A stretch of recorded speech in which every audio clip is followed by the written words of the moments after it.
Hi, good afternoon, everyone.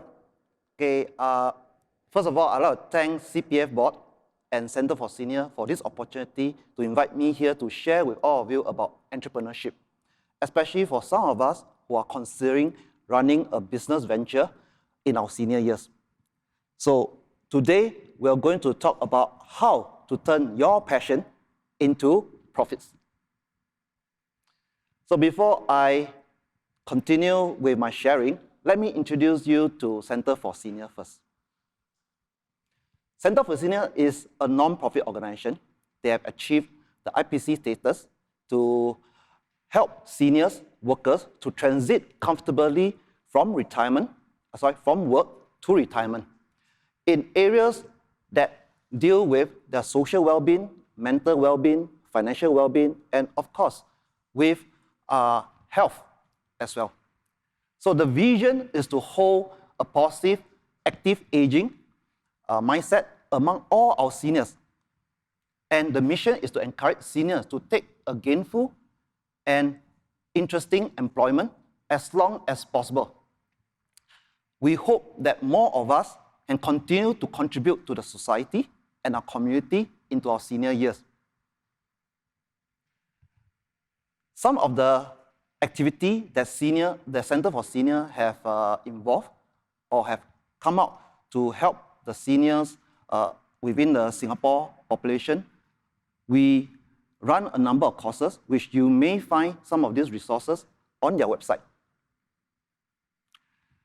So Center for Senior is housed in Bishan, and these are some of the information you can find easily from their website as we go along. Without further ado, let me share with you what's entrepreneurship in today's world. Now, the background about this sharing session will start with Industrial Revolution. As all of us know, over the last couple of years, or even into the last few centuries of human activities, we have gone through a number of industrial revolutions. First, starting from Industrial Revolution 1.0, where we see steam engine starting to power many machineries.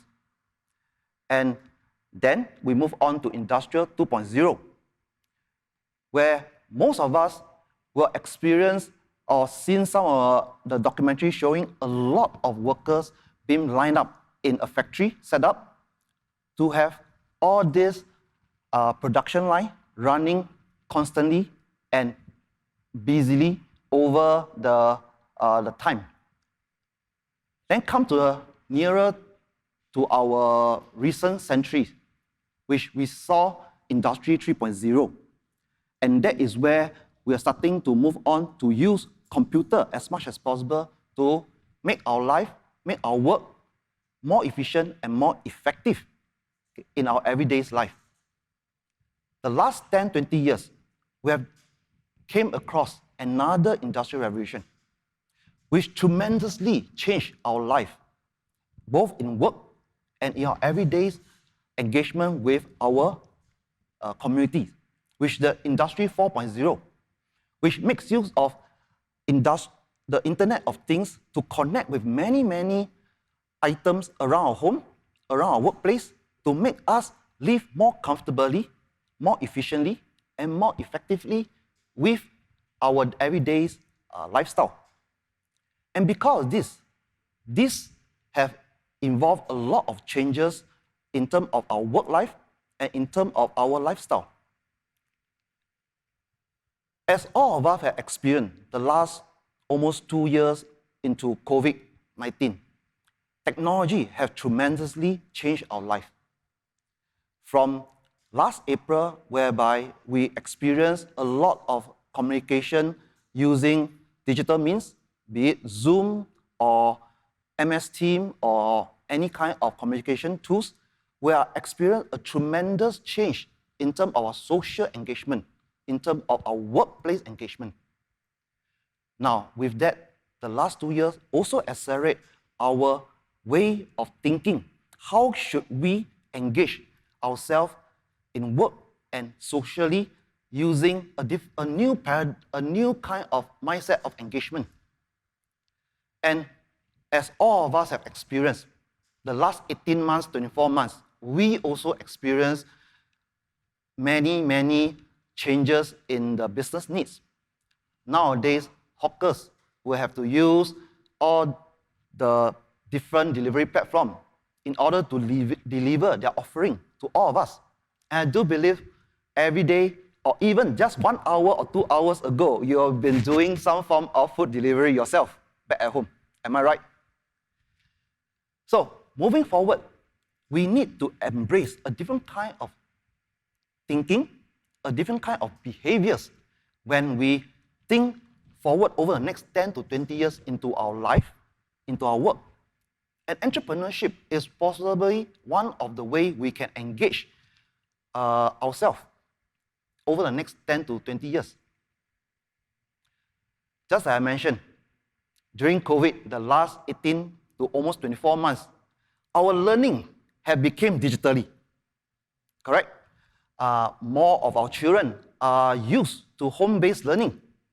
And probably some of us are so used to virtual learning. Okay? And in fact, there have been increased usage of virtual platform to learn. And more of us are learning electronically, be it using platforms like Coursera, Udemy, and I do believe NTUC Learning Hub are also using all these different channels, virtual channels, to engage our work and our learning. Then we look into working. I do believe your company over the last few years have started to talk about digitization and automation. But only the last 18 months and 24 months, things are starting to turn around. And more of us are getting so used to digital application back at home or in our workplace. And just now, like what I mentioned, communication have changed tremendously over the last 10 years since the evolution of smartphone.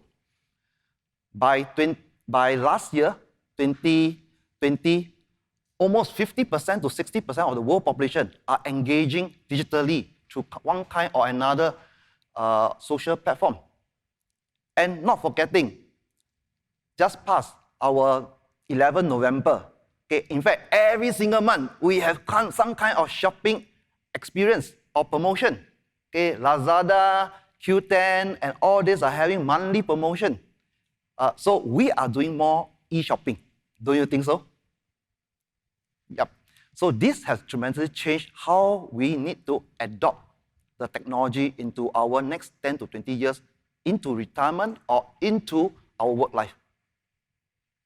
So over the next 2 hours, I'm going to share with you about what is entrepreneurship in today's world.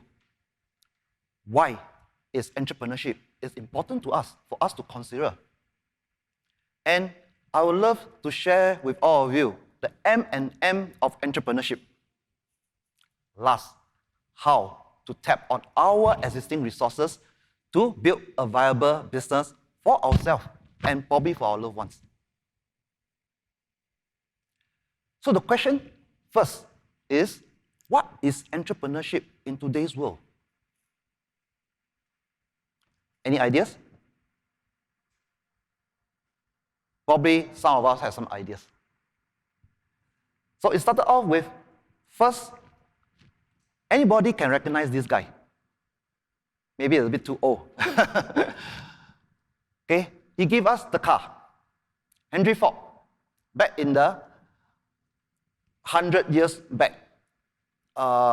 He gave us the black car that eventually evolved to our electric vehicles that we've seen often in almost everyday's life, like Tesla. So give us the car. So he was revolutionary. I bet all of you should recognize this guy. Am I right? Steve Jobs.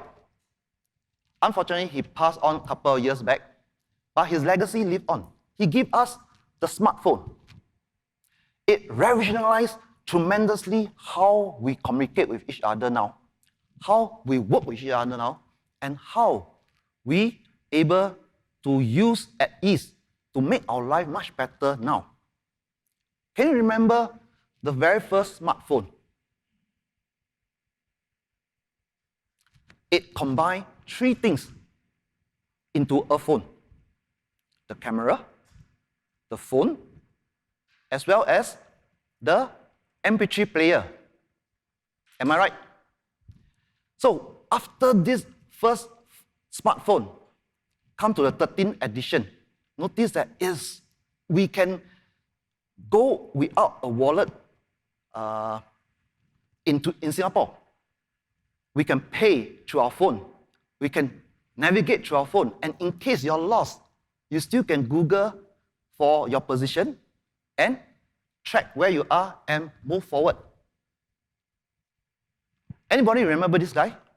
Or anybody can remember, know this guy? Larry Page. He gave us the world. Why I say so? Today, in case you don't know who is Stephen Ong, you can Google about Stephen Ong. You can definitely find him on LinkedIn. Am I right? So, even you need specific information on CPF, you can find tons of information, infographic from Facebook, all this from the touch of your smartphone or your tablets. And beside that, today, if I want to learn anything, I can simply go to YouTube. Google have acquired YouTube many years ago, and today, many people are learning cooking, language, or anything else from YouTube. So with that, I want to highlight to you that business is all about creating solution so that every one of us can use the solution for the betterment of our life. And in today's, a lot of us probably mistook entrepreneurship as some of this business. Grab have made a headline yesterday with IPO.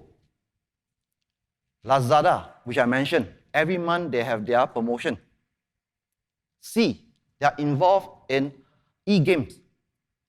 Carousel, some of you probably will be selling some of your used item this coming month or the next coming month before Chinese New Year or the New Year. Am I right? Yeah, make use of the platform. Next, some of us will be familiar with Ninja Van. We do delivery or courier services through Ninja Van. Last but not least, in case you're thinking of selling or renting a second-hand car, look for Caro. But having said that, besides building big business like some of the logos we have seen, we're talking about every one of us. Entrepreneurship can be any one of us. We can take on photography. We can take on cooking. We can take on any kind of interest or hobbies and turn it into a business. Everyone is capable to build a small business right from scratch using our passion. And that's the topic of today. We want everyone to really explore, understanding what is the market is, knowing what the market lacks, and using our experience, our knowledge and skill set to build a small business for ourselves. So you can take a look from the picture. If you're good with cooking, you have a very special dish that you love to cook and love to share with the world or your neighbors or your community. Yeah, learn some photography and make some nice photo, nice video, launch it on YouTube or launch it on your own social media platform, and voila, you have a business for yourself. And some of us, like myself, I love to share information. I love to train. And probably think about what are the knowledge, what are the skill sets we can impart to some people around us, to some younger colleagues among us, to some younger people that are moving into the working society. I do believe everybody has something to share and have something for the world to learn from. Yeah, like I mentioned, photography. And for some of us who are very good with our hands, think about what are the handicraft, what are the things that we are good with our hands, and we can develop lessons, we can develop products, or even services to become a small business. So entrepreneurship is not about big business. It's about what can we provide as a solution to the world using your knowledge, your experience, your skills to better the world. Now, last few years, a lot of us talk about gig economy. Now, and some of us will wonder, what exactly is this? What exactly is the gig economy? Never heard before. Now, today I'm going to share with you what exactly is gig economy. Now, there are many, many terms that surround this word called gig economy. You can have sharing economy, you can have on-demand workforce, you have independent experts. You can also heard of this term called contingent workers. Now, all this surround gig economy. And don't let yourself be confused with all the different terminology. And let me explain to you and put it simply, what exactly is gig economy?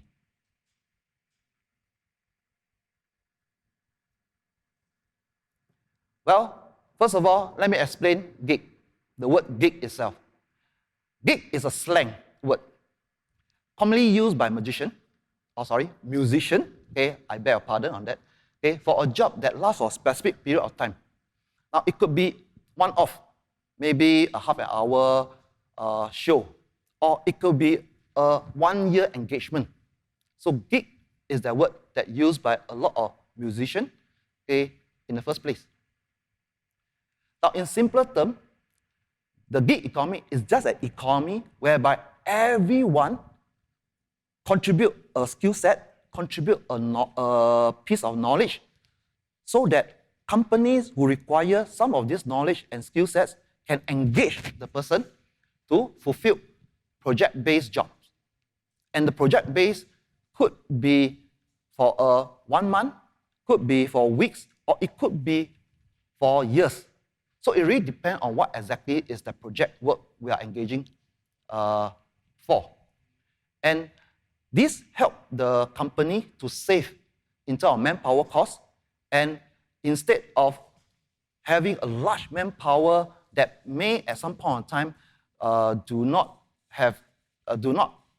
is not able to provide efficient and effective engagement with the marketplace, some company may engage gig workers or contract workers to fulfill some of the contract requirements. So gig economy take care of people who have skill sets, people who have knowledge, and connect with companies that require this specific knowledge and skill set for a short period of time. And that is gig economy. And you may wonder, what kind of gigs can company engage in, or I can provide to companies or businesses? Well, let's look into the B2B example, which I list inside this handout itself. First of all, you probably heard of independent business consultant. Some of the HR who have retired from their corporate position may want to provide some form of expertise, some consultancy to companies who just require specific period of jobs. It could be HR, it could be finance, it could be IT, it could be marketing, or etc. So this could be something you may want to explore. After 20, 30 years of corporate position, you may want to ask yourself, hey, since I have a unique, specific knowledge and expertise in this area, and I have a network that I can tap on in this area, can I be a business consultant to be engaged by companies that require my expertise? How about social media manager? Nowadays, as all of us have recognized, many businesses have to be online. However, it can be a very tiring journey every day, 9 to 6, managing many social media channels. And therefore, there are experts out there that provide the expertise of managing your social media communication or even channels. Or if you're digital trained, you may provide this form of expertise to companies that require your expertise to manage their channels. So social media managers could be one possible business you can explore. Next, we talk about content creators. Today, we have videos, we have pictures, we have many interesting kind of medias. And if you are good in writing, good at videography, or even photography, or music creation, this could be one channel or one possibility you can pick up as a business. Next, we also have project manager. Sometimes a project may run for a couple of months, couple of weeks, and the company may not reallocate somebody to that particular role. And if you have experience in project management or even event management, you can consider providing that form of service to companies to engage in your services to help them in their project or events. Likewise, just as I mentioned, if some of us would love to share our years of knowledge, years of experience, we can be trainers, and even we can be curriculum developers to write training programs for trainers like myself to train in corporates. Now, at this point of time, you may ask, Stephen, all these are B2B business. Businesses that I may not be familiar with or I may not be comfortable with. How about B2C? Some of us are good in some primary school or secondary school or even JC subjects. Why don't turn yourself into tutors? Could be full-time, could be part-time. How about sports? If you're good with tennis or basketball or soccer, can't you be a good sports coach yourself? Don't you think so? And if you are so into fitness and yoga, you can be a yoga instructor as well. Am I right? Today, we are all having this virtual session. You can run your training program or your Zumba, your yoga, your fitness program through channels like this, whereby you can not just get Singaporean members that subscribe to your service or your training, but you can have international audience that probably at their free time can take your recording and learn something from your fitness regime or yoga regime. Don't you think so? How medical escort? Now, as all of us aware, Singapore is fast and aging population. And some of our children, adult children, may not be free to bring the senior parents to hospital for appointment.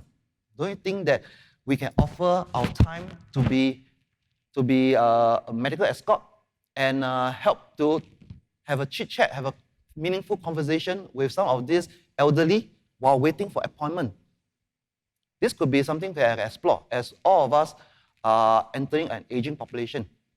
Makeup artists. I do believe some of us have engaged makeup artists for our weddings before, or sometimes for our D&D. And some of us may want to use this opportunity to extend our makeup skills to people who, in a rush of having this makeup for their event, and they may not able to do it themselves. Why don't showcase your skills to them? Now, the next thing could be something that you might want to explore as well if you're good with your hands, not just about handicraft, but how about making yourself a business through electrical works or water works. You can be a freelance plumber or electrician. I was just sharing with a friend just now that one day, one of my washing machine spoiled. My wife was panicked that maybe over the next 2-3 days we may not have clean clothing to wear. So what happened was I took this name card from one of these fridge magnet. I gave a call to get somebody come and service the washing machine. And the whole entire service took about only 10 minutes. And within the 10 minutes itself, I had to pay $100. Yep, $50 for his transportation cost, and the other $50 for the parts in a washing machine that was meant to be replaced. And for 10 minutes, this person earned $100 from me. So you might think along the same thing. If you're good with some of the household items back at home, you may want to explore this opportunity. Along with this track, there is this repair kopitiam. Google them, okay, and probably learn some repair skills to make a side income for yourself. This could be one way, don't you think so? To make a small kind of a business on and off. Of course, we have wedding planners, we have consultants, life coaches. This could be some of the channels some of us may explore. So these are some of the possibilities. So in today's world, any one of us can be a business owner, can have side hustle. Okay? Keep our option open. So I'm going to share with you what is the future of the gig economy, okay, for you to explore. Enjoy. Everyone's talking about the future of work, and a lot of what they're saying is disturbing.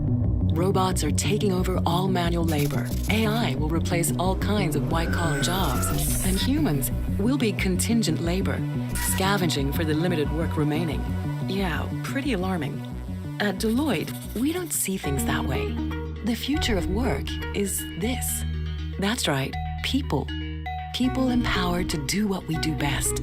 Thinking creatively, using our emotional intelligence, making value judgments, communicating, teaching, sharing wisdom.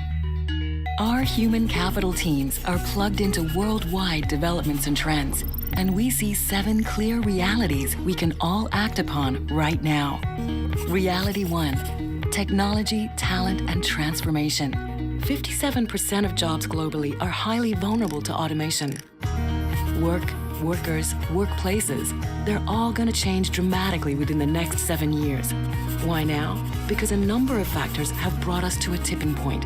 The world of work will change as radically as the world of personal communication began changing 10 years ago. Do you remember questions like these? So change is coming, and to make the most of it, we need to open our minds. Reality 2, the rise of the exponential organization.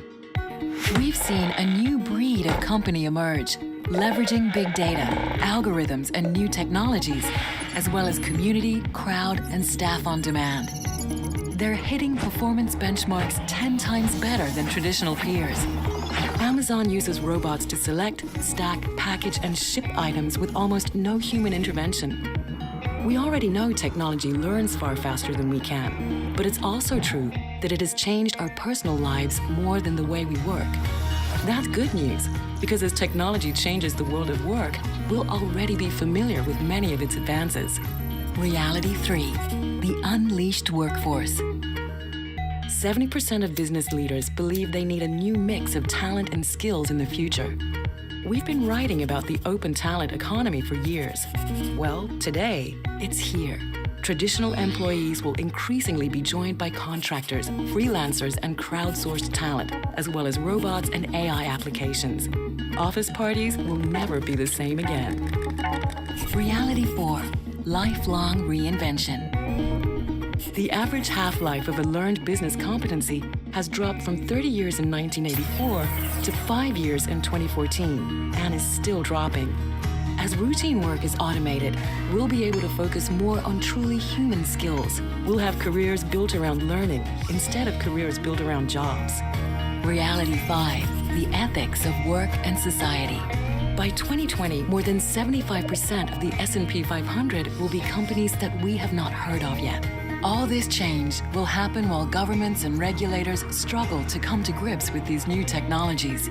But we can't wait. It will be up to leaders in business and society to work with public policymakers to bring everyone along. Reality 6, the nimble enterprise. By 2020, the gig economy is expected to make up 43% of the US workforce.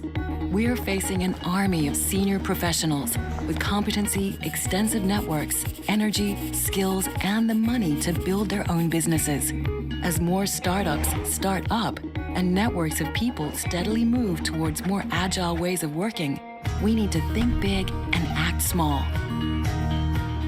Reality 7, regulated innovation. The speed of disruption is fast. It was drivers in New York who established the Independent Drivers Guild with Uber to win driver-friendly policies and practices. The last 12 months have seen more regulations imposed on the sharing economy, gig platforms, and cryptocurrencies. Even if the future has red tape, regulations shouldn't limit imagination. Instead, they should inform how to innovate, so everything we do is future-proof. And if we're protected for the future, we can be ready for it. With these 7 new realities in mind, Deloitte is working with organizations around the world to help them recalibrate talent, technology, and workplaces. So while everything will change, we have the framework that can help you understand how to make it work best for you. Above all, we know what the future of work is really all about. Us. So let's get to work.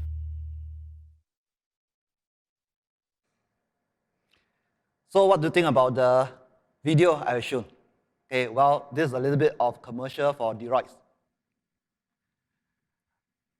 According to some statistics that we have gathered over the last few years, according to MOM statistics, the number of freelancers in Singapore have actually increased tremendously over the last few years. Especially right now, I do believe it's definitely more than 200,000. Okay, due to some of us have decided to pivot from our 9 to 6 jobs into getting ourselves using some of our skill sets, using some of our knowledge and network to build some form of business. So back in 2019, it was 211,000, about 10% higher compared to 2016, which was standing at 200,000. Now the gig economy is going to be here and going to stay for the longest time, as some of us would have recognized and realized that businesses are also trying to save costs in manpower and utilize more of gig workers to help them in their business operation and expansion. These are some of the headlines has shown in different channels. Nearly 500 companies are right now using the tripartite standards for self-employed to engage self-employed employees, okay, or workers. And over the last few years, we also saw that sometimes some of the skill sets that the in-house employees may not have. And therefore, for some of the self-employed, they provide very, very specialized, very high value work to business to expand their operation to specific area in their business world. Of course, due to this, there are more new schemes to help freelancers, self-employed, to better prepare in the future over their next 10 to 20 years of their work. They may need to look into retirement using CPF, and therefore there will be some changes along the way which we foresee over the next few years will be improved. And probably the last 18 months, you probably experienced and even seen a lot of home-based business have mushroomed around Singapore. Take for example, like 5 Spices, 2 Culture. They are a food catering business, home-based food catering business that help to promote Hakka and Indonesian cuisine. So there's a blend of culture, and this has took on in a very big way for the business owner. And for some of us who have specific needs for food, take for example, we need to eat gluten-free because we probably may not able to take some food, some specific, and we need some gluten-free food. Okay, at Mrs. Lim, okay, which is an online home-based bakery. Okay, this business provides gluten-free food, and you may want to Google or Instagram them. Okay, you can always see some of their selection. I personally tried one of their dishes, which is fantastic. So do take a look at Mrs. Lim for for your gluten-free food. And also not to mention, also need to mention about this market kitchen place. Sorry, it was this market kitchen table. Sorry, market kitchen table is doing this thing called Peranakan food. You may want to explore. Okay, Google them for the food. I'm sure that a lot of us like Peranakan food. Okay, especially after the Little Nonya series drama, right? Okay, a couple of years back, some of us took the trip to Malacca, experienced the Peranakan culture, revisit some of the nice places in Malacca. So you may want to explore this few business for your food, for specific food. But having said that, you probably heard a lot of chefs from renowned restaurants also turn into hawkerpreneur, like a noodle story that was set up by a former chef, and they are doing very, very well. Another example would be Lu Zhijia, braised pork, and they are in this this Golden Mile. And if you go later than 11:30, I bet you're going to wait for at least 45 minutes to 1 hour just to eat their braised pork. So do visit them, okay, if you are looking to eat some braised pork, delicious braised pork yourself. But having said that, hawkerpreneur could be something that you can explore if you're also thinking of expanding your food business. Now, having showcased all these cases, why entrepreneurship is important to us? What do you think? Now, there are many, many reasons a lot of us chose entrepreneurship as a preferred career path or a preferred lifestyle. It could be some, or it could be one of these couple of reasons. Some of us value our time. We don't want to spend 9 to 6 every day from Monday to Friday working. We want to spend some time for ourselves, okay, with our loved one, or with some of our friends or family members. And probably time is something we value. And turning into a self-employed or having a business, we can control time. Don't you think so? Next, a lot of us will probably think money. Obviously, okay, we want to earn money. We need to make an income. Therefore, some of us with specific skill set, knowledge, and network want to take advantage of this set of advantage and make a meaningful living for ourselves. Next, present. We want to be present for our loved one, just like time. It's not just about time, the amount of time we spend with our loved one, but the quality of time. Can you imagine our children fell sick and nobody's there to take care of them because we are working? That could be one of the reasons some of us will be exploring why we want to pick up entrepreneurship for ourselves. People. Well, to be frank with you, sometime in our workplace, we may not want to work with some specific people, okay? But unfortunately, due to work, we have to work with these people. So some of us may want to choose the type of people or client or customer or team members or people that we want to work with. Therefore, entrepreneurship possibly give us the opportunity to do this. Well-being.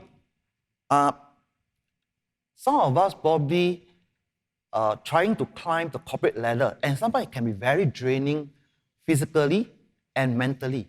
So for the sake of our well-being, some of us might choose the path of running our own business so that we can control our pace of life, pace of work, so that we can balance ourselves in terms of mental and physical well-being. Don't you think so? Last but not least will be learning. Sometimes we ask ourselves, we are so bogged down with our day-to-day work. By the time we knock off at 6 or even doing overtime until 9 p.m., we may not have time for self-improvement, to learn ikebana, to learn about fishing, to learn about maybe gardening, or to learn about anything. So sometimes due to work, we may forego the learning opportunity. And probably some of us are using the time that's available running our own business to learn something, to connect with people. Okay? So these are some of the possible reasons some people will choose the path of entrepreneurship. Now, having said that, okay, there could be many other reasons besides these 6 reasons. So it's really up to us to explore and ask ourselves, why do we choose the path of entrepreneurship? Now, with that, I would love to share with you about the M&M of entrepreneurship. Now, for some of us, we are familiar with this sweet called M&M. Don't you think so? So there's many colors. And sometimes we'll be surprised. Some of us buying this mixed assort. We could actually mix the peanuts and the plain one together. So we can create something called a mystery box and let the children pick out, or we pick up the type or the color of the M&M sweet that we want to eat. So similarly, in entrepreneurship, there are many colors. Every day is a learning opportunity. Every day is an exciting moment. For some of us have chosen this path in the entrepreneurship world. So let me share with you some of this M&M of entrepreneurship for you to consider to take on the path of entrepreneurship. And some of this M&M may go very deep into our preference. Okay, may go very deep into our preference and our behavior. The very first M I would like to highlight to all of you will be this very important M to start off our entrepreneurship journey, which is mindset. Now, many of us have many different misunderstandings about the path of entrepreneurship. So it is very important we start our journey right. And it is okay that we make mistakes along the way, but we learn. So having the right mindset is very important as we start on the journey of entrepreneurship.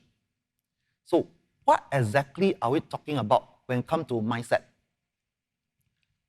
We talk about entrepreneurship, entrepreneur mindset.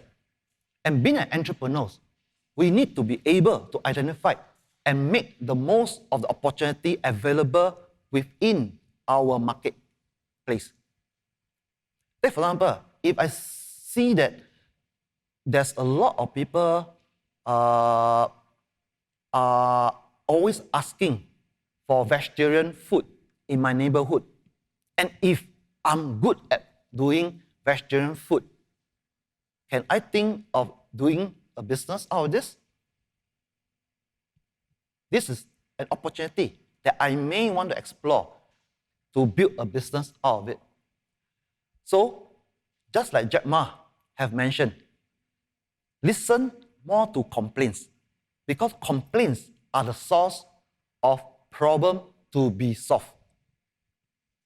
So I say again, complaints are the source of the problem to be solved. And like I mentioned just now earlier, businesses are built to resolve problems.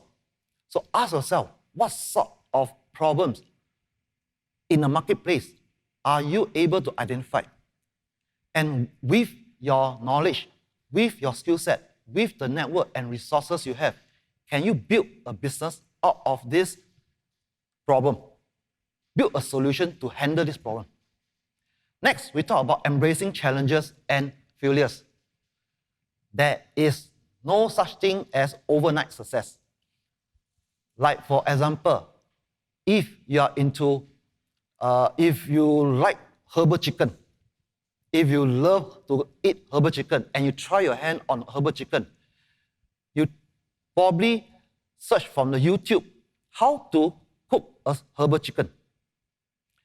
And basing on the accurate amount of ingredient, you find that, hey, maybe it became a bit too salty at the end of the cooking experience.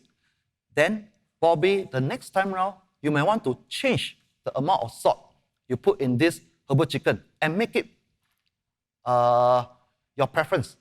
Therefore, failures are learning lessons that entrepreneurs will always embrace to improve the product, to improve his or her service, to serve the target audience much, much better. So are you in for the challenge to build a viable solution, a viable business out from the problem you have identified? And learning on a daily basis. To run a business is not just about cooking the best herbal chicken, the best curry rice, or even having the best accounting practices.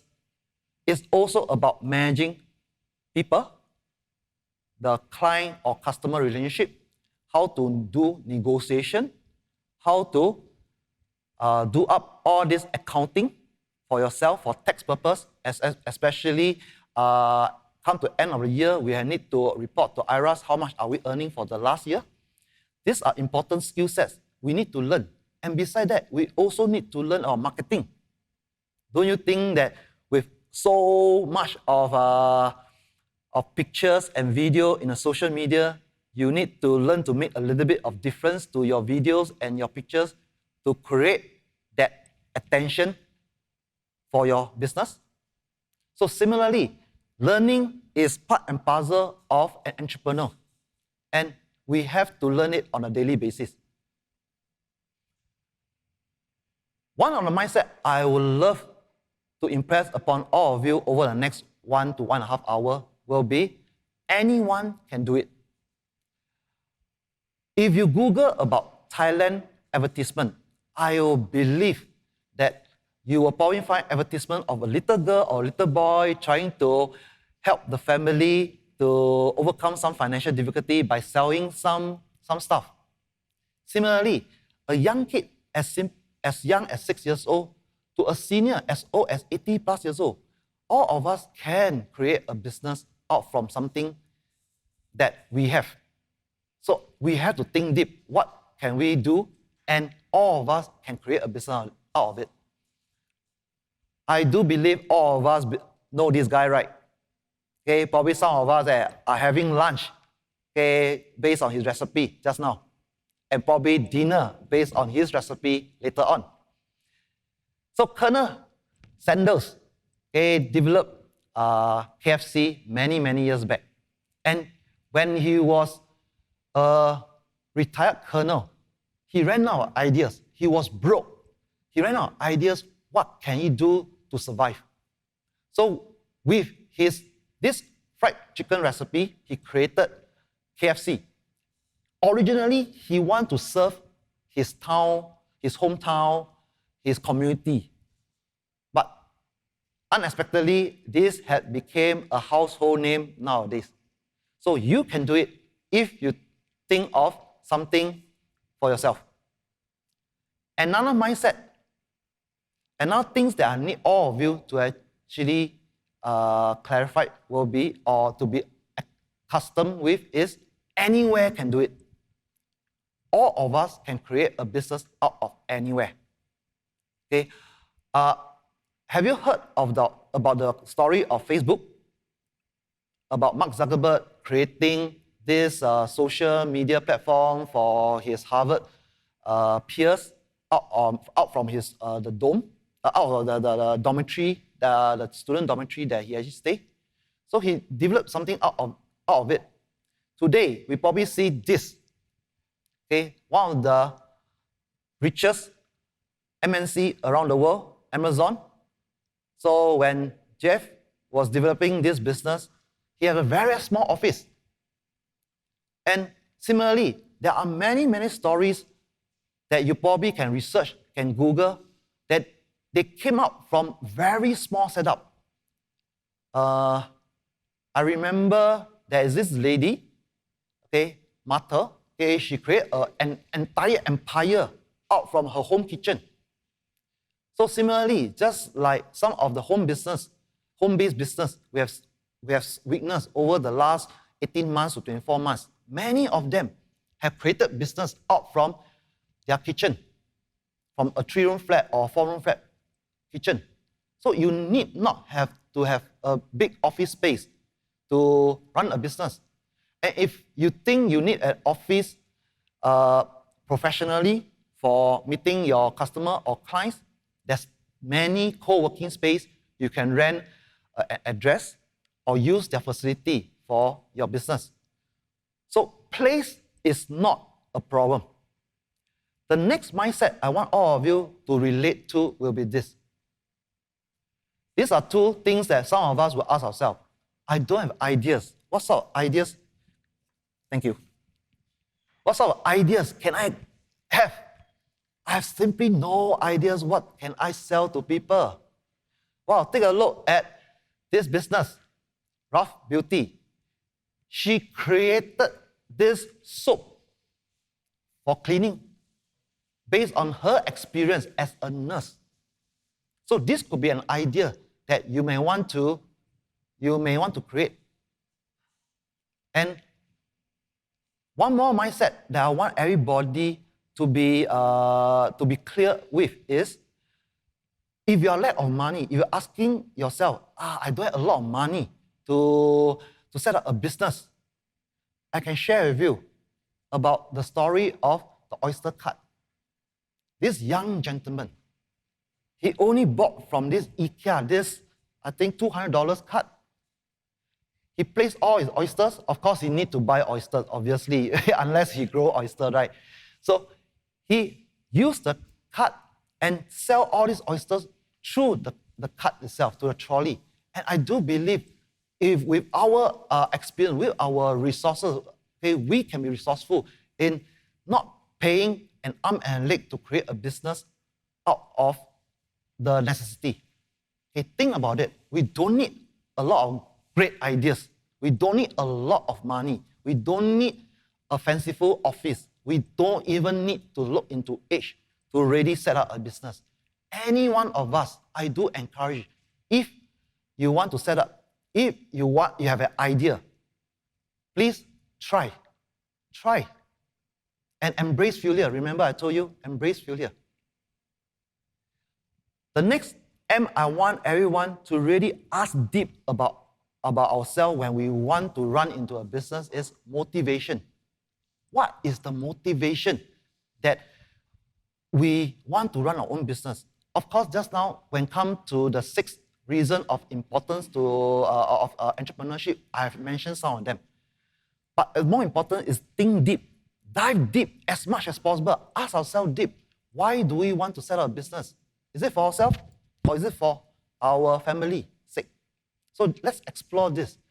Your motivation could be a list of this.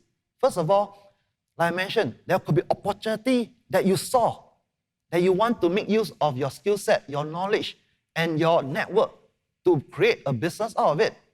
Take for example, Carousel. Carousel, these 3 young gentlemen found that a lot of us are selling second-hand goods. We don't have a platform. We don't have a consolidated platform or a nice platform to put our second-hand goods to be sold. And they create a platform for all of us collectively put on it, list our platform and list our product on their platform to sell. This could be an opportunity. Now, of course, the second, we just want to mention, the corporate ladder we are climbing.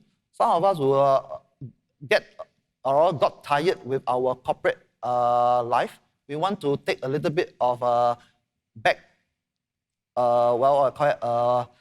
seat approach to our life. We don't want to stress ourselves so much.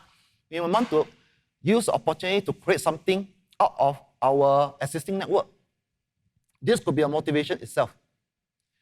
Like I mentioned, this over and over again, taking advantage of special skill set. If you are very good with graphic design, if you are very good with a particular software, ask yourself, are there a lot of businesses or companies that require this kind of expertise which they can't pay? Can you provide this type of expertise to them at a much affordable rate to them? At the same time, you make a decent income for yourself. Of course, some of us may use the opportunity of entrepreneurship to supplement our main income.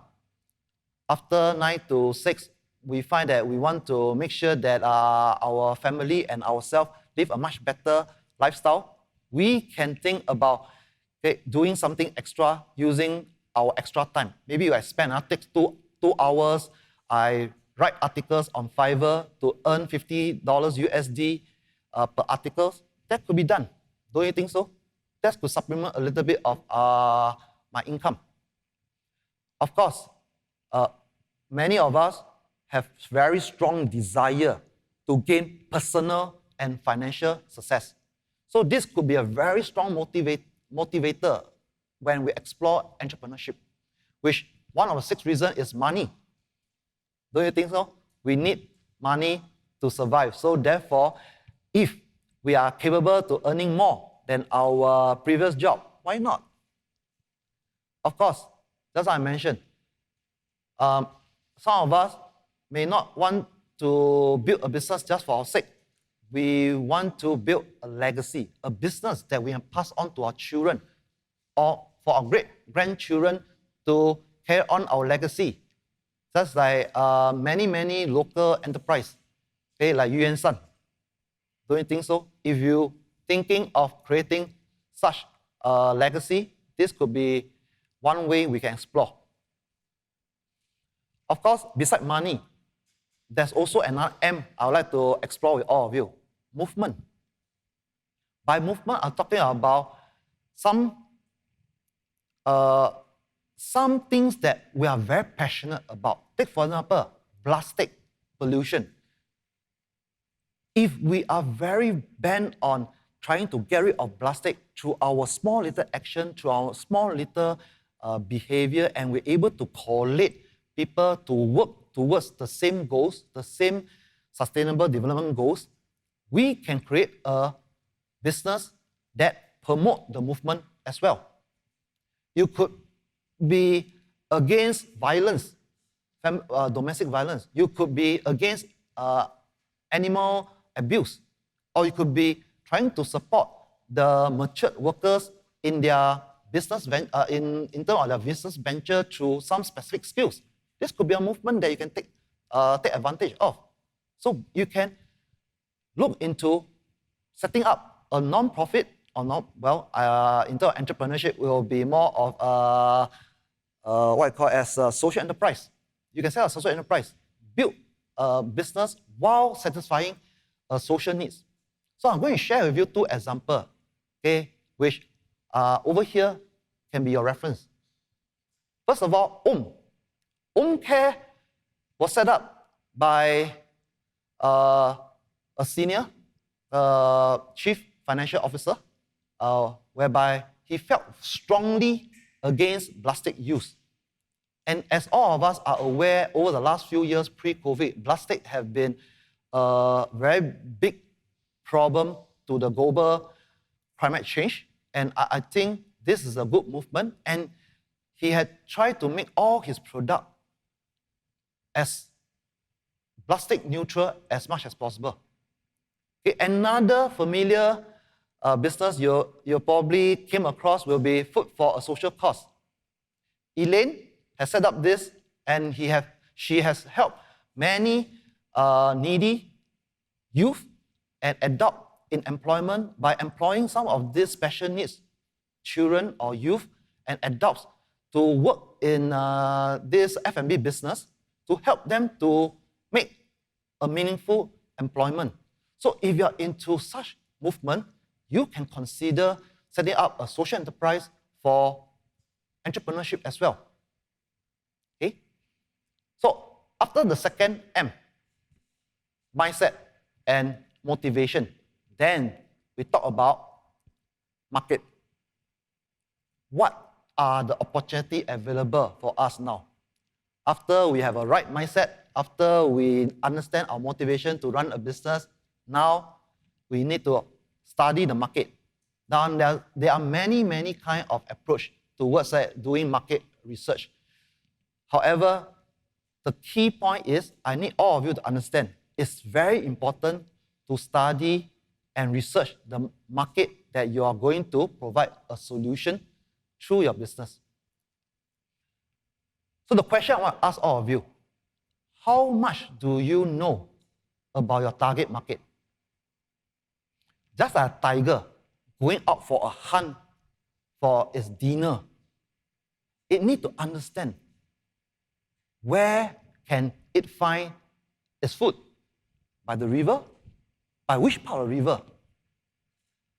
At what time will the prey come to the river? In what size will they come? Are they coming alone to drink, or are they coming as a pack of elephants or a pack of a herd of deer to come to the river to drink? And how long would they be drinking by the river? Who will be taking care of the young?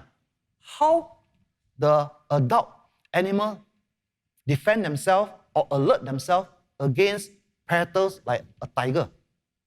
And for how long the activity, and for what type of activity besides drinking by the river will they be engaging in? Maybe they would like to actually enjoy a bath, okay, in the middle of the afternoon to cool themselves. So these are the opportunities that the tiger can take advantage to prey on the weakest animal within the herd itself. So similarly, we are hunters. As a business, we are also hunters. We are also trying to provide valuable services, valuable products as a solution through our business. And therefore, we need to understand what is the customer persona. Understand as much as possible. What are they thinking? How are they feeling? What sort of activity will they be engaging? What sort of other consideration will they be thinking before they choose your product as the viable solution to their problem? So we need to understand the entire customer journey map. At which stage will they be referencing the social media for reviews? What sort of colors will they be attracted to? For example, imagine you're selling vegetarian food. Do you use red color or green color as a choice color for your presentation? As much as possible, all this market research can help our business to advance closer to our target audience and help them to explore the possibility working with us and finding us as a solution to their problem. Okay? So therefore, marketplace knowledge with our experience in our work, or maybe the skill set we built in our work, could be our resources we can tap on to bring us closer to setting up a profitable business. The next M is mission. What is mission? Okay. Now, this is something that all of us as business owners need to explore. What is so unique about us? What is your unique value proposition that people find that you are the one that I want to look for to solve my problem? What is our vision? What is the value? What's the core value of our business that we strongly commit to, that we can bring our customer to be in line with what we want over the next 1, 3, 5, even 10 years down the road? What sort of values? For example, we are so passionate about anti-plastic. So when you come to our shop, you won't find any plastic. If you want a plastic, please get from somewhere, come to my shop, then carry the plastic back to collect my item. Okay, this could be a core value you can instill in your business. But more important is, I'm going to give you an example, is what can you do best for your customer? An example is every year, especially now, come to December, entering a new year, most of us will be doing some New Year resolution, am I right? And one of the most popular New Year resolution is to lose weight. Am I right? So to lose weight, now there's many ways to lose weight. It's either by diet or through some kind of exercise regime, or maybe through some other form of supplement that we can consider to reduce our weight. So once you identify the solution you want to provide for this target audience which trying to lose weight, ask yourself, what sort of mission statement are you trying to come out with? Take for example, I through my exercise regime, within 1 month, 30 days, I'm able to help ladies aged 35 to 45 to lose 5 kg in 30 days, healthily, through my exercise regime. Okay, without too much of strenuous exercise, or maybe through some cardiovascular exercise that I can help them, or intense exercise that can help them within 30 days to lose 10 kg for this target group of ladies who intend to lose weight. So that is your powerful mission statement, to serve a target market, to provide a viable solution, to be able to see some kind of result, visible result, by the period of time. Okay, so this is something that you have to think of in business, because if you don't create a USP, all of us are no different from our competitors, don't you think? Correct? So therefore, mission is something that you must think of after you have identified the problem that you saw in the market. The next is model. Now, having a very passionate heart to provide a good solution to our target market is not enough. We need to be mindful and to create a viable business model. Now, there are many studies on this. Okay, there are MBA talking about business model. There are marketing agency talking about business model. There are many schools of thought on business model. I'd like to share with you, don't get yourself tied up with the first plan. The first plan need not to be perfect. A plane, when the first time a plane was built by the Wright brothers, it was never perfect. It only flew for 32 seconds over a stretch of 100 meters. Today, we can fly anywhere in the world with our 747. So the first model will never be perfect. So we need to keep a very good mindset that our business model will have to evolve as times go by. But it's still important to develop a business model so that we can rely on to build our business. And what exactly is business model? It involves this thing. Now, I took this screenshot from a very famous school of thought. We talk about this business model canvas. Now, business model canvas have 9 elements, starting from the customer segment, which I mentioned to you just now, target audience, the target market. We need to know their customer persona very well. But of course, like I mentioned to you, it also subject to improvement along the way as we get ourselves accustomed to our customer demand and expectation. So after we talk about customer segment, we talk about USP, the value proposition, which just already mentioned about your mission. Then we also need to identify how do we communicate this value proposition to our customer through the different channels we're going to look into. Then how do we continue to engage our customer through the customer service or some kind of incentive to help them to re-engage or buy our product and service back again. And we also need to understand we need to make revenue. We need to make profits through the different kind of revenue stream. It could be a paid-per-use model. It could be a transitional model. It could be a freemium model. It could be a SaaS model, okay? Software as a solution model. It could be any kind of this model. There's thousands of one way we can create revenue stream. But more important is keep it simple in the first step, so that along the way you can develop further multiple revenue streams for your business. After which we also look into your key activities, key partners, and even some of your key resources that you need to use for your business. And of course, in business, we need to look into cost. And cost-wise, there's many overheads we are going to be involved in cost. So just now I also mentioned, anywhere can start a business, so keep your costs low. You can start your business as simple as starting from your own home kitchen. Of course, you need to take your relevant food handling license to give the assurance that your food is safe, and all the different ACRA and IRAS requirement to satisfy that. So please be mindful of the compliance requirement to set up a business in Singapore. So with that, there's all this consideration. So try not to complicate yourself in the first onset of a business. You can consider using this one-pager business model canvas to help you with organizing your thought first before you launch a business.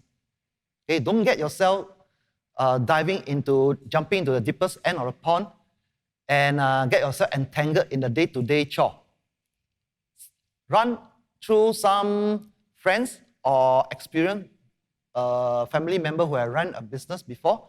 Okay, run through some of this consideration, and I do believe you can get some valuable insights from their sharing. That's what I mentioned about you need to talk to many of your customers. But the question is how? There are many channels you can get feedback. There's many channels you get to connect with a customer on your product and services. So therefore, you need to get your message out to the world. You can have the best product in the world, best service in the world, but nobody knows you, there's no business. Correct? Right? I may be hidden in a corner, running my own special recipe, maybe curry chicken, or maybe the best nasi lemak.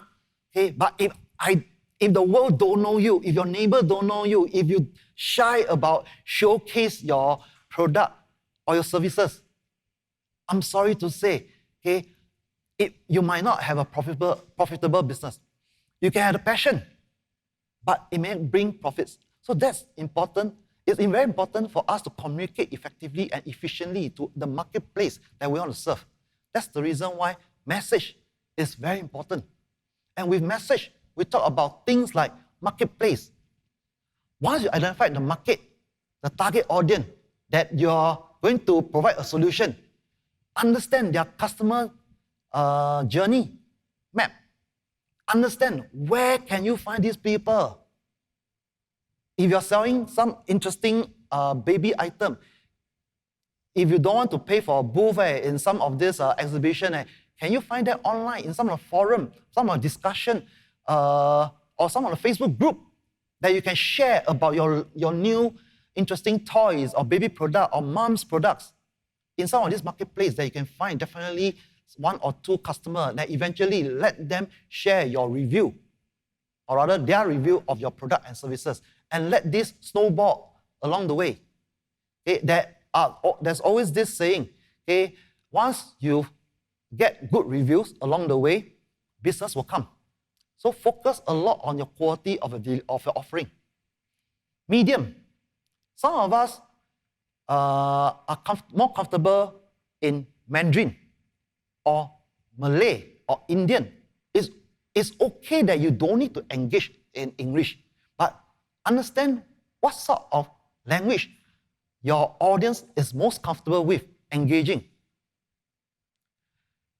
If you decide to sell a very interesting halal nasi lemak, you can get to work with the Malay community, okay, some of the association. I do believe you can actually share with them about your product and services, and probably they can help you in one way or another. Next, we talk about media. Today, now, I'm talking to you through a virtual platform. In terms of media, we also talk about things like social media platform. You can have pictures, you can have videos. So how do you create interesting videos to showcase your food, your business, your services? Okay, that is for us to learn on a daily basis and improve along the way as we learn from all the different learning platforms. I think NTUC Learning Hub do provide a lot of these courses on entrepreneurship, on the different kind of resources for you to improve your marketing, improve your leadership in terms of also customer service. Please go ahead using your SkillsFuture credit to pick up skills. The government are giving some of these subsidies to all these costs. And on top of that, we don't need to come up with some cash. We can use our skill future credit to pay for it. Why not? So use this to our advantage when we want to set up a business on our own. Now, just as I also mentioned, over the last 2 years, a lot of us are moving digitally online for a lot of resources, be it learning, working, shopping, or even communication. These are some of the statistics I wanted to share with all of you. Since this year, January 2021, you notice that almost 60% of the world population are already online. So if you are considering doing a business, you must consider going online as well. Having a website, having a Facebook account, Instagram, or even LinkedIn are very important nowadays. So that when people want to source for your information, take for example, Stephen Ong, you want to find me on LinkedIn, you can find me. So it's very important that you need to be online as a business owner. The e-commerce activity has took tremendous surge over the last few years, especially with the Double 11. Okay, although the last month we have this Double 11, I don't know what's the figure, but almost every year have broke records. Now, beside all this Lazada, all this AliExpress, there are many platforms you can use to showcase your business or your product. On top of that, you can create your own e-shop, and you can take orders straight away from the website or from the e-shop that you have created. So look into e-commerce as one of the hybrid way of getting business nowadays. So please be mindful that today we are in an online world. So if you're nowhere online, unfortunately, business will take a toll. So we have to be online. So of course, some of the most widely used social media have been featured on this screen itself: Facebook, YouTube. So I think medium such like video has improved business a lot. So learn how to build businesses through video sharing. You can create videos, simple 60-second, 90-second video, probably to showcase your business. That could be something that you can explore. Once you get all this in place, you start your business, you need to also think about momentum. Can I only sell one cup or one kind of coffee or one kind of tea or one dish only? No, I can't. I probably need to have a range of product, range of service. Therefore, once I have some valuable feedback, I can improve my product and extend my product range to serve more similar customers.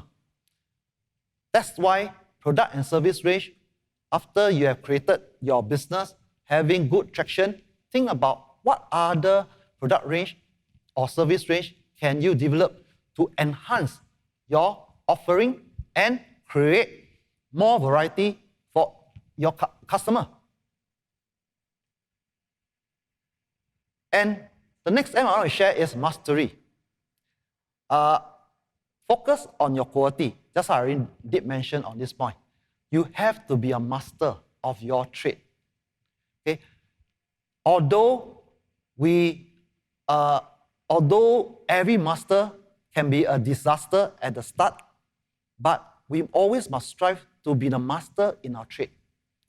Because only the specialists will earn a higher amount compared to a generalist. You can have a wide range, but sometimes it might be good for you to have a focus. I can develop the best Nyonya range of cuisine, but which one is my flagship product? Maybe it's one particular dish, okay, that I want to actually create as a flagship. So you need to have one particular dish, product, or services as your niche, so that you can continue be that a master in that particular area, and therefore when we come to branding of a business, it becomes much easier for you. While you can provide many, many different products and services, people can relate to your business through that particular product. So you have to be a master. Now, there is always a saying, 10,000 hours to create a master. Okay, I would say probably 5,000 to 7,000 hours you can develop into a master in today's context. So if you put your heart, your soul, your mind into developing, honing your skills in the particular product to make it almost perfect. Of course, we were not asking for perfection, but if you're able to be able to do it close to perfection, I think that will be something that all of us as a business owner, we will hope to actually be recognized with. Take for example, our Michelin star, this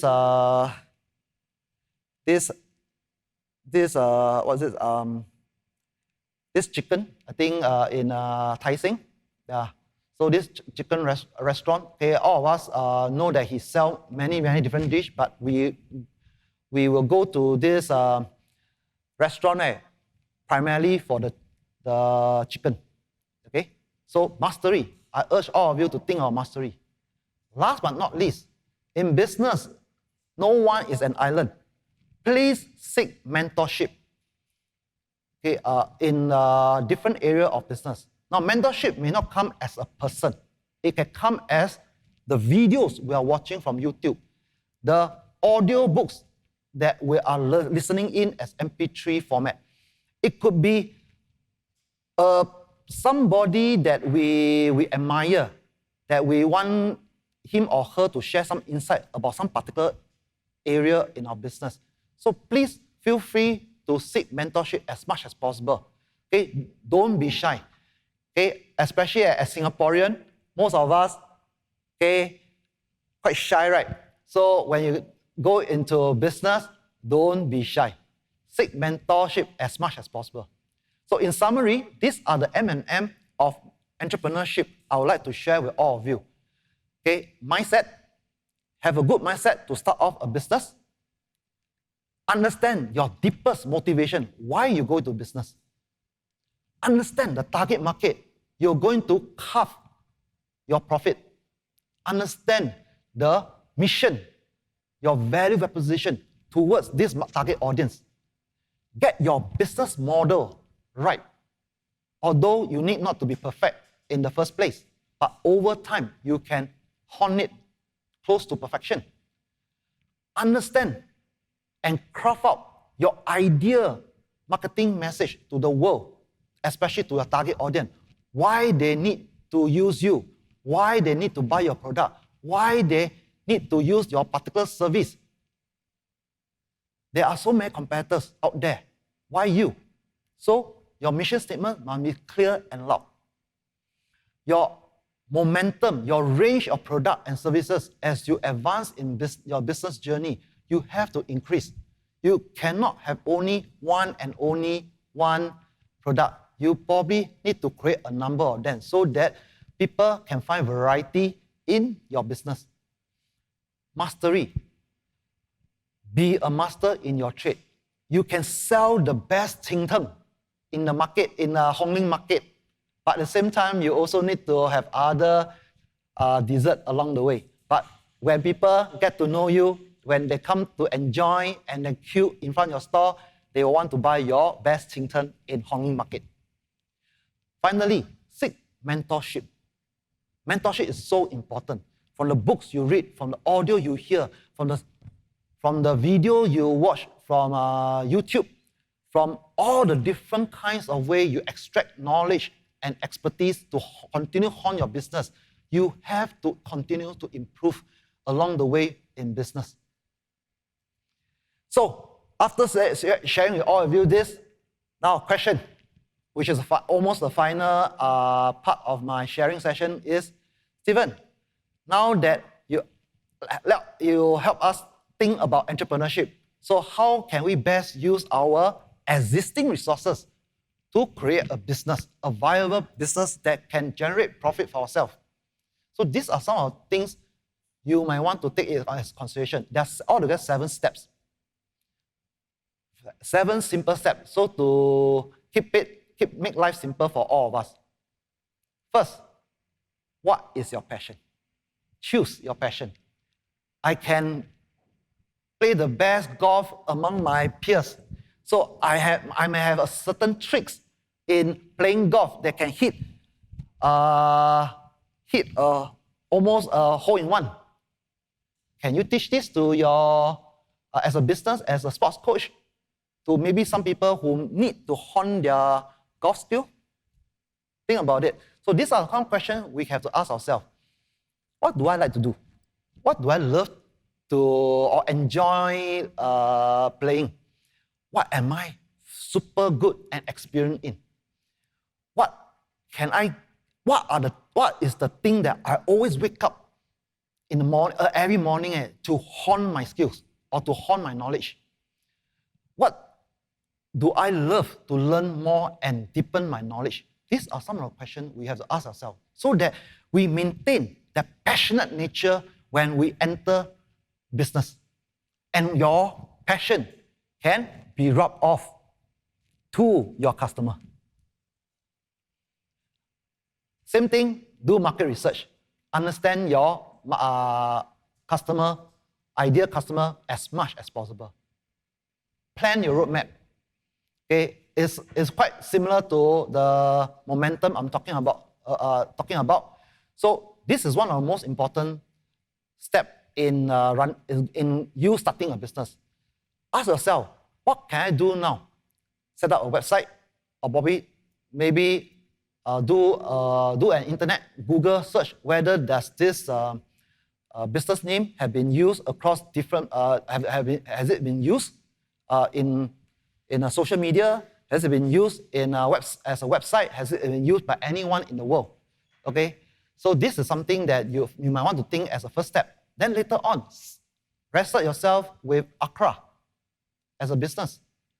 Then set up a domain name, set up a website, set up a social account. So all this step-by-step approach, you have to think through to make sure that you are moving in the right direction. And similar to what I just mentioned on mission, if you are a fitness coach, alright, you might want to think about how can you help people to lose 10 pounds or 10 kg effectively and efficiently, yet healthily. So plan your roadmap. How are you going to engage? What is your first step? What is your second step? Create your offering. You may have package 1, package 2, package 3. It could be for the budget. It could be for the general customer. It could be another product for the premium membership. So what sort of offering can you provide for your target customer?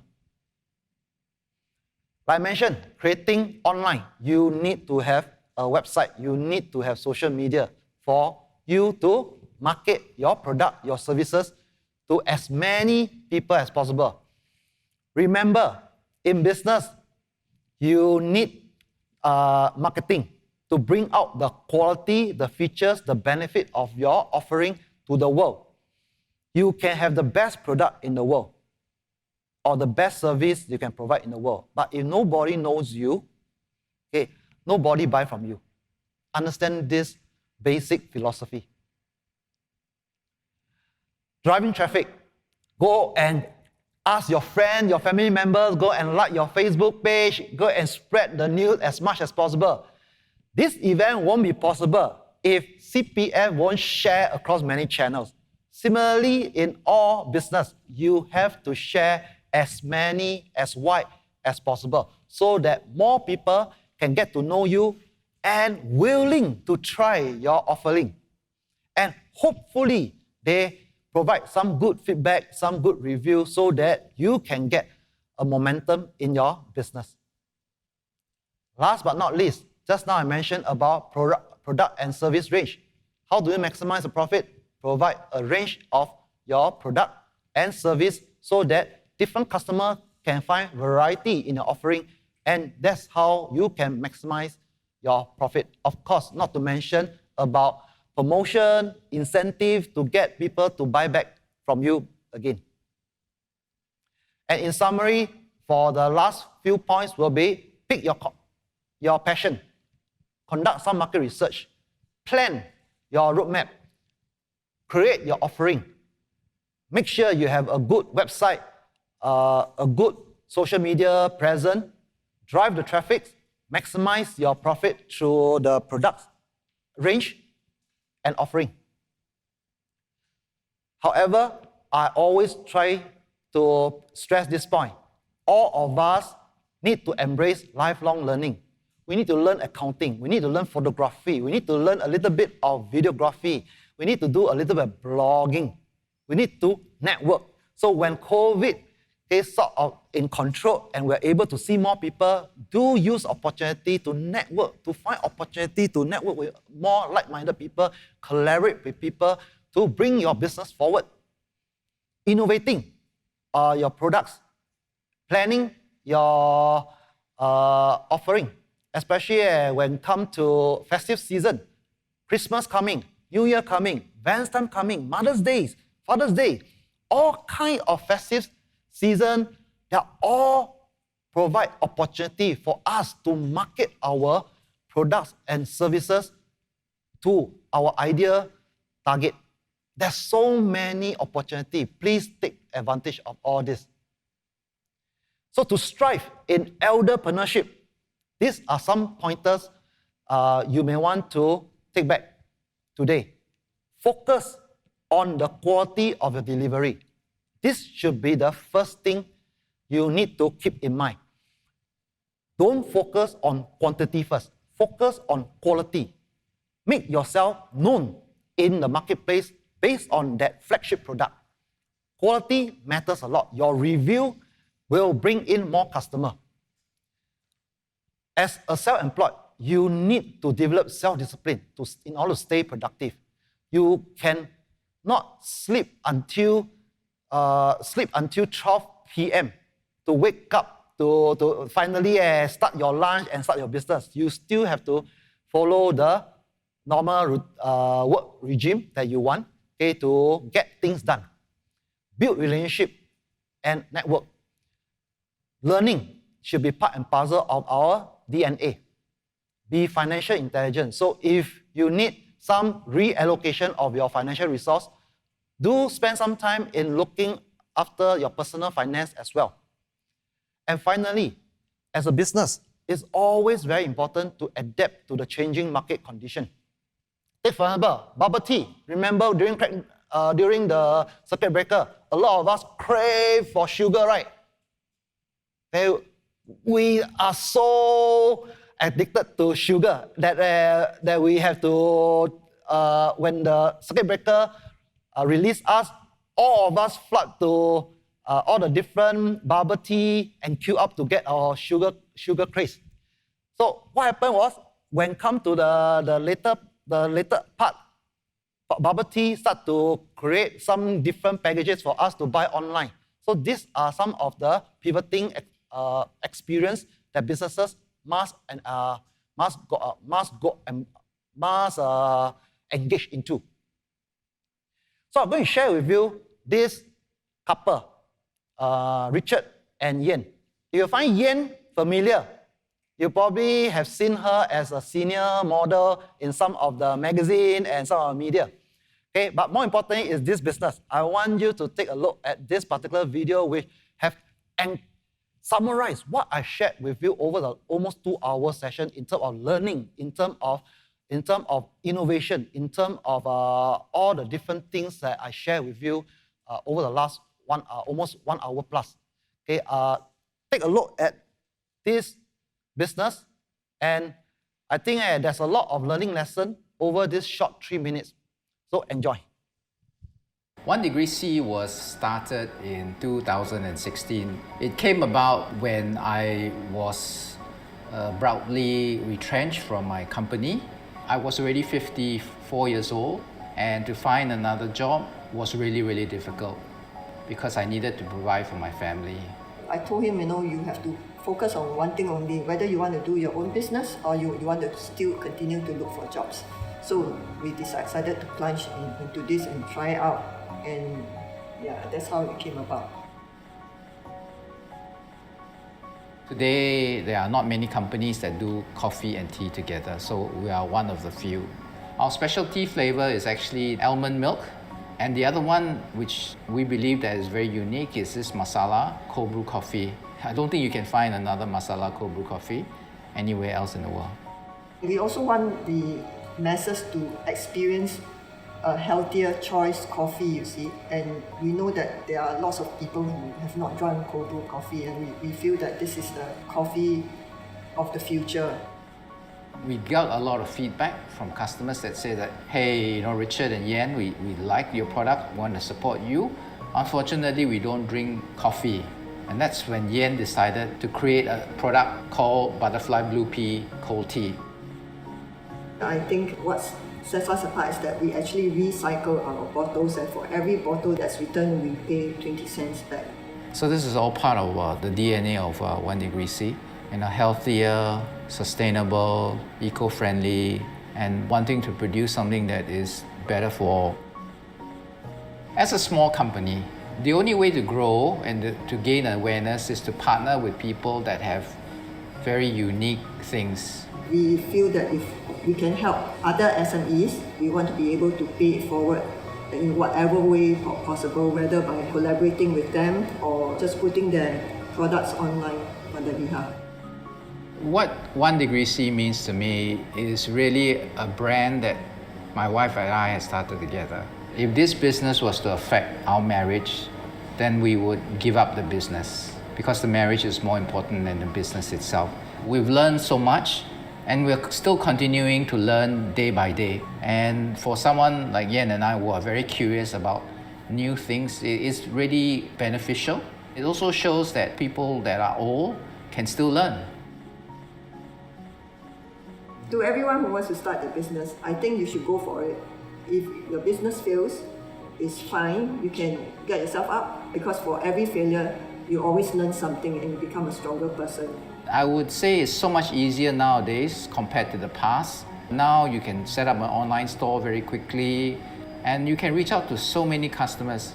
So it's a lot easier to do business today than compared to the past. But I think most important for everyone who wants to do their business, you must have passion, you must believe in your product, and you have to know your business.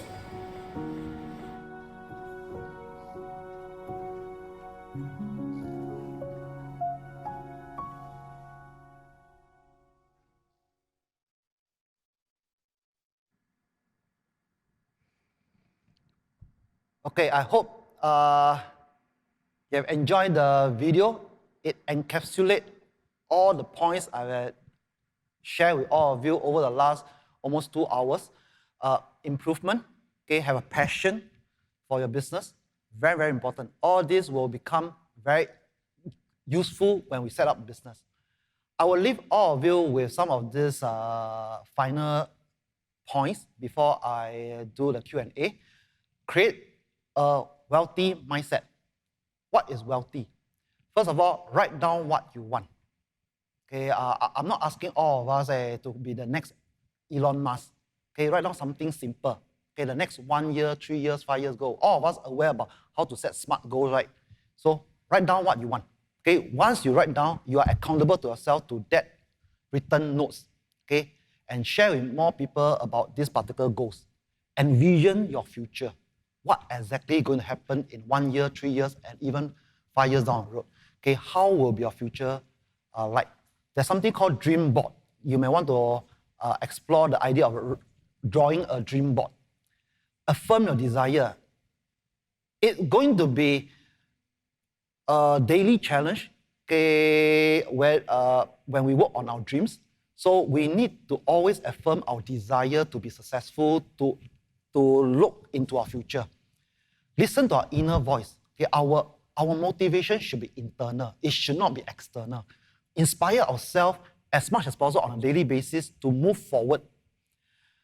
Take action, transform. Because if we don't take action, we always procrastinate, and fear will haunt us. Fear have two meanings. Either we forget everything and run, or we face everything and rise. Okay? So take action. It's okay to take small steps. Feel small, feel fast, and learn fast to move forward. That is what I always share with all my startup mentees. They need to do this thing on a regular basis. Okay? Don't be afraid of failures, which is one of my favorite topics to talk about failures. Hold on to the vision and always tell yourself, you are always in control of the circumstances you are in. Okay? Nobody is in control except for you. So with that, okay, if you need to sign up for any course, CFS, Center for Senior, have entrepreneurship course, which run by us. So these are some of the information. You can take note, take a picture, then feel free to sign up with us. With that, I thank you for the last 2 hours for listening in. I hope this has added some knowledge and insight about how to run or possibly consider a business in our senior age. I have this question. How can elder be helped if they intend to start a business? We are not young to start from scratch. Okay, now remember Yen, just now I mentioned the lady in 1 degree C. Okay, she actually has this Instagram account called Gray_evolution. Okay, Gray_evolution. You can help to connect, because what happened is we also want to build a community of like-minded seniors to share our challenges in terms of our business, and therefore we help to support each other through collaboration, through some form of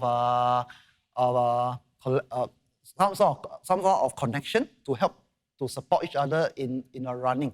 So first thing you might want to explore where we, like I mentioned,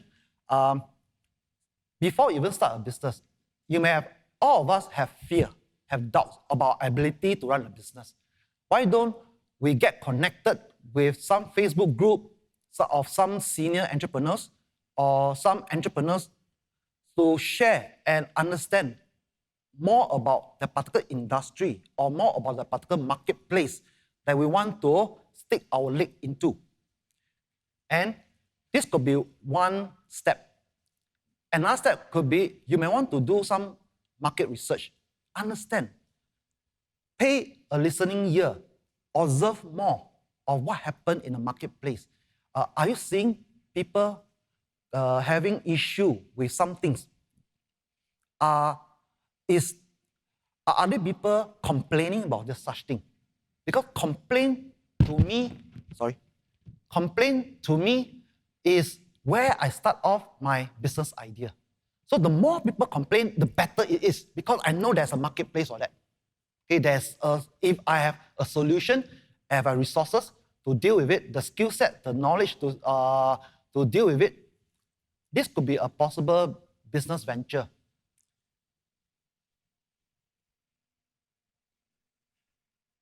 Okay. Hope just now I answered some of the questions. Okay, give you some insight. There are some other questions. Okay, one person asked, is it advisable to start venture outside Singapore in the region for seniors, retirees? What to note? Well, I cannot say advisable or not advisable, but I think it's more important is there a market out there that require your solution, your business? Sometimes Singapore don't provide that environment for your business. But to venture abroad, it also carry a lot of risk. So you need to be mindful of the risk. First of all, you might think of different ways to mitigate the risk. Take for example, maybe I want to partner with an overseas partners to minimize my risk of putting myself entirely into the country itself. So you may want to seek some of these SME centers or even EDB for help to understand what is the market condition over there get as much information as possible before you even think about how to start over there. Okay, this is one probably something that you might want to think about. Okay. Okay, somebody have missed that one-page business model canvas. Okay, you can, today is very, we are very engaged. So, I mean, as in we are engaged online. So you can Google business model canvas, these 3 words. You probably have many articles written about it, image that you can use, even videos, learning videos that you can learn how to use the business model canvas to your advantage. So today, we are living in a very fortunate time whereby a lot of things can be accessed at the fingertips. Not like 10, 20 years ago, just like what Richard had mentioned in his video, it's very challenging for us to get information in the past. But today, at the flip of our fingertips, we get information. I can share with you today, I can learn almost anything online from YouTube. And I'm going to share a story to encourage some of you. During circuit breaker, one of my friends was bored, so he decided to learn cooking. He had not cooked for his whole entire life. Within a month of learning YouTube, his wife was very jealous at what he can come out nowadays. Okay, this guy started from 0, but after going through 1 month of intense training on YouTube, he can dish out a buffet for his family, and I was invited to try some of his dish, and I can tell you it's bagus. Okay, so you can learn anything online nowadays. So hope this can give you a little bit of insight where you can find some of these resources.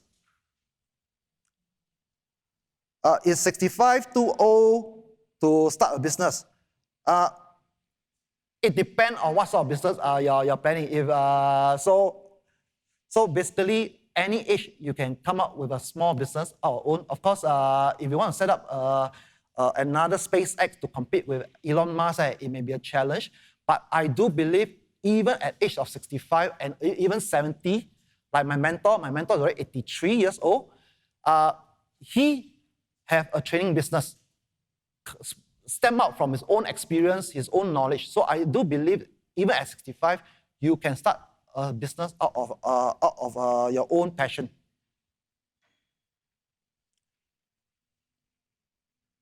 Okay, somebody want to turn your passion into a business. You love painting. I do love painting nowadays. Okay, where can I sell my art beside carousel? Okay, I think this is $1 million question. I think if you want, you can create a website, okay, and try to promote this to your social media, and hopefully some people will get in touch with you, and you can negotiate the price for your painting.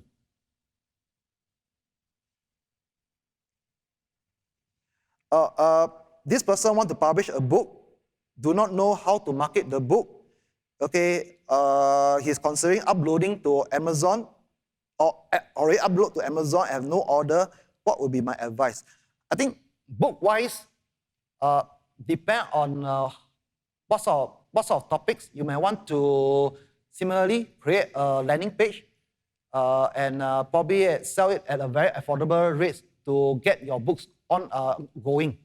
So obviously, if you develop some training program or some program through your books, you can also use the book as a leads generator. So you can give it at a very nominal rates, very affordable rates, or even give it free. So to generate some other business that you can come up from your books. So there's many different ways. So these are only some of the possibilities I can think of at this point of time.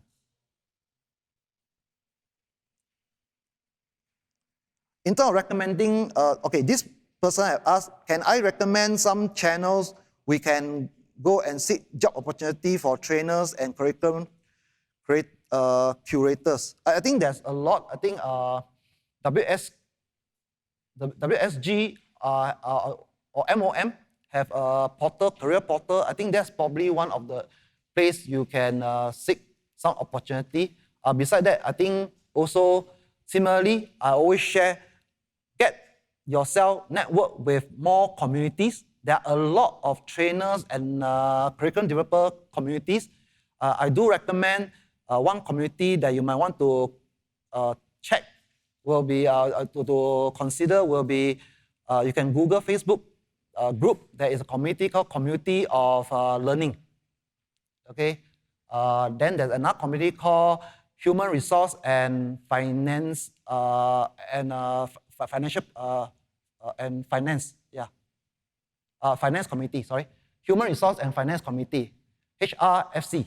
Okay, then the other one called COL. You can consider that. There are a lot of trainers out there that are connected with these two major groups, Facebook group. Yeah, please consider looking into them. Okay, in case I miss any question, okay, so I extend my apology, okay, because there's a lot of questions.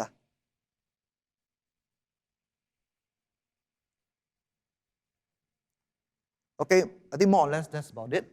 Okay, thanks for everybody for your time. Okay, in listening to this part of the program. I think you can find the resources from the CPF board through this event, and also through Center for Seniors, our website for some of the programs that we run on personal finance and as well as entrepreneurship. We actually talk about this a lot. So I welcome all of you. Please sign up with Center for Seniors, and you can engage, like I mentioned, some of the resources, just as I mentioned, okay, to be in a community of like-minded seniors to run some businesses. With that, thanks.